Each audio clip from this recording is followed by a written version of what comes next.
Well, according to a new Wall Street Journal report, Donald Trump is taking an unusual approach in fighting mounting allegations of sexual misconduct. He's upping his attacks on the media. And Trump is also about to go after Mexican billionaire and New York Times shareholder Carlos Slim, claiming that Slim is part of a global conspiracy working with the Clinton campaign against him. Let's bring in our media panel. Judith Miller is a Pulitzer Prize-winning investigative reporter, author, and Fox News contributor. Betsy Woodruff is political reporter for the Daily Beast. All right, so Betsy, Carlos Slim, pretty well known in Mexico. Not that many Americans probably know the guy's name. He owns about 17% of the New York Times shares, as I understand it. When Donald Trump starts bringing him into the conversation, is that going to help? I highly doubt it. And in fact, we have an interesting historic case study for using conspiracy theories to defend politicians against these kind of charges. Remember back in the 90s when Hillary Clinton suggested there was a vast right-wing conspiracy trying to destroy her husband. That didn't keep him from getting impeached. That did nothing to sort of resuscitate his reputation when he was going through an incredibly complicated time in his political life. Now, Donald Trump, oddly enough, seems to be using the same tactic, suggesting the media is in cahoots with globalist billionaires trying to take him down, instead of simply asserting that the allegations he's facing aren't correct. He's not doing that, right? Well, he's not bringing forward evidence to exonerate himself, and it's perplexing. He has said that it's not true and it's a bunch of lies, but he does spend more time attacking the messenger than trying to disprove the message.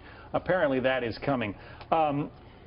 Judy, you know, the media do not have a particularly high rating in this country, I think lower than Congress, right. Last I checked. So by attacking the media, you hear it at Trump's rallies, when he attacks the media, boy, he gets a large roar of approval. Is that effective?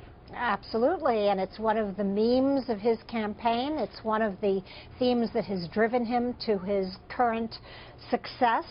But now, live by the media, die by the media. I mean, he wrote a letter to the New York Times, my former newspaper, demanding that the Times retract the stories it wrote about the women who claimed that they had been groped and abused by him.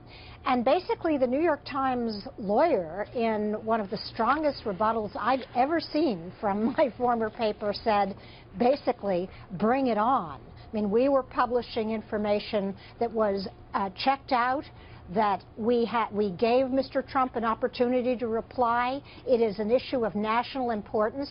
Don't even think about suing us, and if you do, we welcome that debate. But this is very consistent, John, with Donald Trump themes, especially the attack on Carlos Slim, who is, of course, a Mexican. So Mexicans are part of this great conspiracy, along with, you know, bankers, media elite. These are all subliminally anti-Semitic themes, by the way, that play so well with his base. Trump has, spent a fair amount of time attacking Bill Clinton, suggesting that the allegations that have been lobbed at him could also be lobbed in the direction of the former president.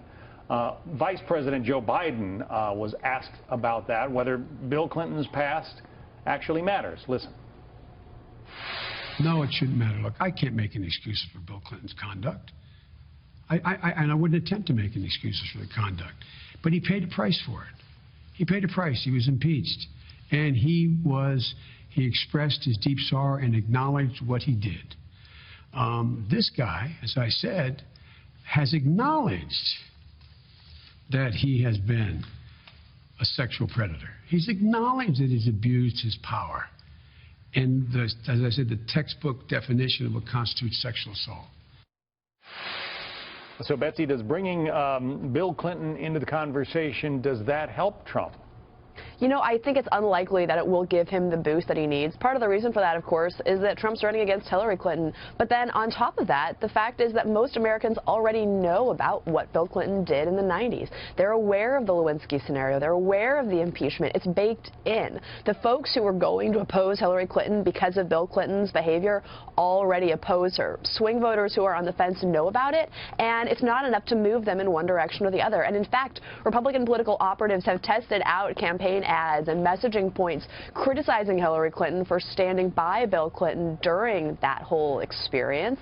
And those criticisms just don't work. The reality is that, especially given the WikiLeaks emails that have come out, Trump has an abundance of arguments he can make against Hillary Clinton. The Republican Party has massive opposition research books targeting her specifically. The fact that Trump is now acting like he needs to take down Bill Clinton is just another example of his campaign getting sort of distracted by things that aren't completely germane. The reality is that Hillary Clinton, as we know, is an incredibly flawed candidate.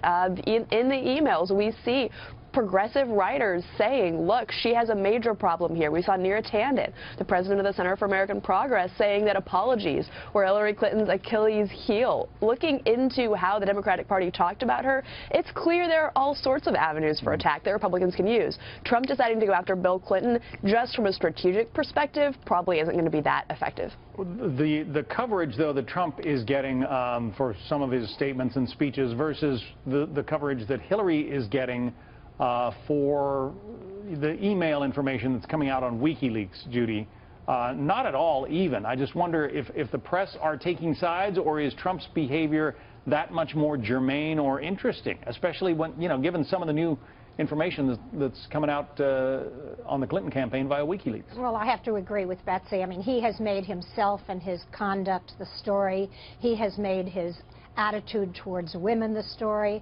Every time public attention shifts to the content of those emails, he says something that absolutely requires that cameras turn back to him. This is vintage Trump. It's the vintage narcissism that we've seen from this candidate, which just must drive his campaign crazy. The people trying to make him stay on message. I think this is another sign of a campaign in absolute free fall, being deserted by senior Republican donors, being deserted by senior Republican politicians.